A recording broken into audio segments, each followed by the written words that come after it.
जी हाँ, वो वक्त आ गया है, एग्जाम की घड़ी अब दूर नहीं। आपने जिसके लिए इतने दिनों से, इतने महीनों से कंटिन्यूअस मेहनत करी है, आज उसे दिखाने का समय आ गया है। सो खुद पे भरोसा रखो, ट्राई टू बी नॉर्मल। आपको बिल्कुल भी ओवर कॉन्फिडेंट नहीं होना है, बिल्कुल भी डीमोटिवेटेड नहीं होना है, आपको बैलेंस रहना है। आपने तैयारी करी है तो आपको खुद पर भरोसा रखना होगा और हमारी पेरेंट्स की, अपने दोस्तों की, सबकी ब्लेसिंग्स पर भी भरोसा करना होगा, right? Miracles will happen in the exam hall if your mindset is positive. So go with a very positive mindset, guys. और मैं आपको बता रहा हूँ, you will surely rock. इसमें कोई डाउट नहीं है। कुछ इंपॉर्टेंट टिप्स मैं आपको बता देता हूँ जो आपको दिमाग में रखनी चाहिए। सबसे इंपॉर्टेंट बात, this is your first MCQ exam. CA foundation का पेपर 1 एंड पेपर 2 आपका डिस्क्रिप्टिव था, तो प्लीज ऐसा मत सोचिएगा कि सारे वही इंस्ट्रक्शंस यहाँ पर फॉलो होंगे और आप उसको अलग ना लें। भाई, अलग चीजें हैं यहाँ पर। There is no reading time, इस बात को याद रखें। साथ ही साथ the paper time is only 2 hours। वैसे तो आपको पता होनी चाहिए बात, लेकिन फिर भी अगर आप भूल गए कि 3 hours तो ये भी 3 hours होगा। जी नहीं, एग्जैक्टली 2 बजे शुरू होगा और 4 बजे आपको पेपर देना पड़ेगा, आंसर शीट सबमिट करनी होगी। अच्छा, जब MCQ का पेपर होता है, there is something called as OMR sheet, जो कि कंप्यूटराइज्ड चेकिंग के लिए एक शीट आती है जिसमें सर्कल्स करना होता है आपको आंसर्स को। एक बात ध्यान रखिएगा, हर क्वेश्चन का एक ही आंसर हो सकता है, मल्टीपल आंसर्स नहीं हो सकते। So don't encircle more than 1 please, okay? And circles आपको करना है पेंसिल से, डोंट फॉरगेट, सर्कल्स आपको करने हैं पेंसिल से। अभी तक आप black ball point pen use कर रहे थे, इस पेपर में भी बॉल पॉइंट पेन यूज करेंगे अदर देन OMR शीट में। जो MCQ की बुकलेट आएगी जहाँ पर आपको रोल नंबर एक्सेट्रा भरना होगा, वहाँ पर ब्लैक बॉल पॉइंट पेन ही यूज करिए, but in OMR sheet you have to use the HB pencil at any cost. भूलना मत इस चीज को, ठीक है? एंड बहुत सारे बच्चे सवाल पूछते हैं, सर रफ शीट लेकर जा सकते हैं या फिर रफ शीट एक्स्ट्रा मिलेगी?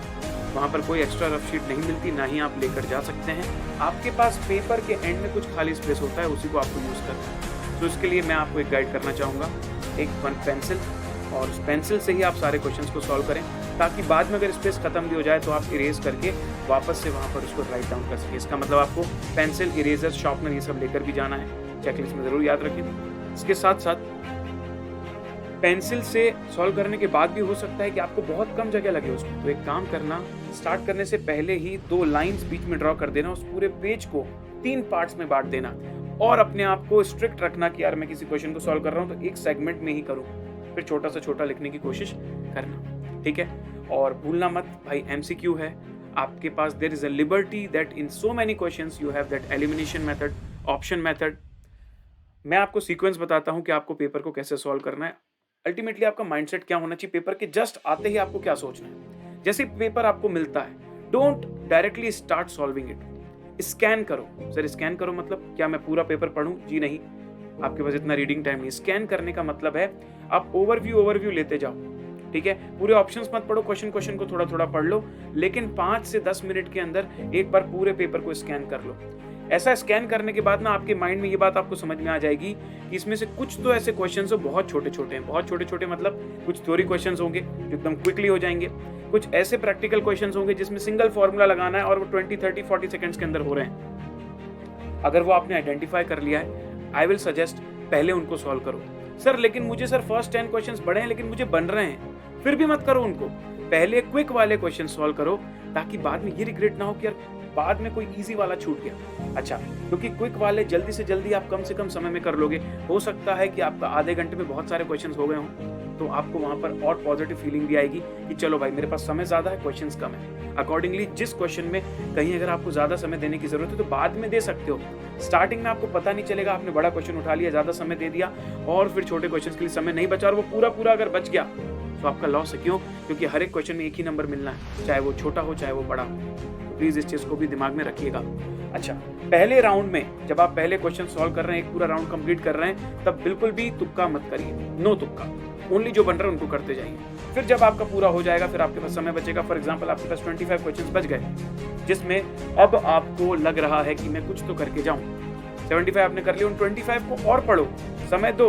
उसमें से अगर कोई चीज आप ऑप्शन से कर पा रहे हो या एलिमिनेशन से कर पा रहे हो या ऑप्शन से नॉकआउट करके कुछ समझ में आ रहा है, भले आपको उसका प्रोसेस नहीं बनता, then you give that logical guessing. तुक्के का मतलब ये नहीं कि कुछ भी ABCD आंख बंद करके लगा दिया, नो। अगर आप कोई तुक्का भी मार रहे हैं तो उसके पीछे भी कोई बेस होना चाहिए, ठीक है। भले आप 100% श्योर नहीं हो, और वो भी तब आप करें जब आपको ऐसा लग रहा हो कि आपने जो अटेम्प्ट किया वो सफिशिएंट नहीं है। अगर आपको लगता है कि आपने अटेम्प्ट कर लिए 70 और वो सही है तो मत अपने नंबर कम करो ना। लेकिन हाँ, अगर आपको लगता है सर आपने तो 50 ही अटेम्प्ट किया है और 50 क्वेश्चंस तो मेरे पूरे छूट रहे हैं, देन थोड़ा सा तो आपको ट्राई, थोड़ा सा तो रिस्क लेना चाहिए, ठीक है। तो depends on what your situation is. फिर से वही बोलूँगा, पेपर मिलता है, टेक अ डीप ब्रेथ, बिल्कुल भी अपने आप को नर्वस मत होने देना, बिल्कुल भी पैनिक मत होना। क्वेश्चंस नए आएंगे, that is the very normal thing. आपको पता है कि नए क्वेश्चंस आएंगे, सो आप इस एक्सपेक्टेशन के साथ जाना ही मत स्टडी मटेरियल का सेम क्वेश्चन नहीं आएगा।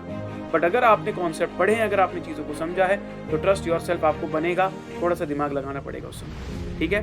तो जैसी भी सिचुएशन आती है उसके लिए कंप्लीटली प्रिपेयर रहिए, मेंटली स्टेबल रहिए, कोई भी प्रॉब्लम की बात नहीं होने वाली है, ठीक है सर। एंड या इसके साथ साथ मैं आपको एक सजेशन और देता हूँ। कुछ क्वेश्चंस में अगर आप स्टक हो जाते हैं और आपको उसके साथ फाइटिंग चालू हो जाती है, आपको लगता है नहीं मैं तो करके रहूँगा, प्लीज़ गाइस उसको बोलना मैं वापस आता हूँ तुझसे लड़ने, अगले वाले में चले जाना। भाई वो तुमको ऐसा नहीं बोलेगा कि अरे रे डर गया। तुम्हें क्वेश्चन के साथ लड़ाई नहीं करनी है, उसको बोल दो मैं आता हूँ, वापस आता हूँ, घूम के आता हूँ, फिर लड़ते हैं वापस से।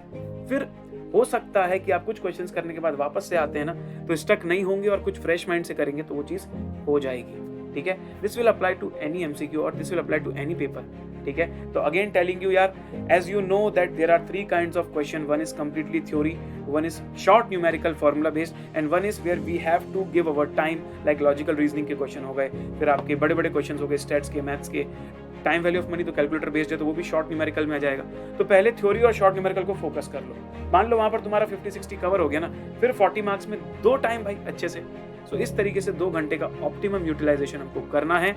एंड यस, अब से लेकर जब से ये वीडियो आप देख रहे हैं पेपर तक, आप किसी से बात मत कीजिए कि तुम्हारा क्या बच गया, क्या रह गया, ठीक है। पेपर के खत्म होने के बाद भी आपको बात करने की कोई खास जरूरत नहीं है। आप इकोनॉमिक्स के पेपर के लिए बिल्कुल तैयार रह जाइएगा, थोड़ा सा रेस्ट लीजिएगा और उसके बाद मैराथन तो स्टार्ट हो ही रही हैं। इस चैनल पर MV sir and CA foundation pro channel पर अखिलेश सर मैराथन्स लेंगे, तो उसके लिए भी कंप्लीटली तैयार रहिएगा।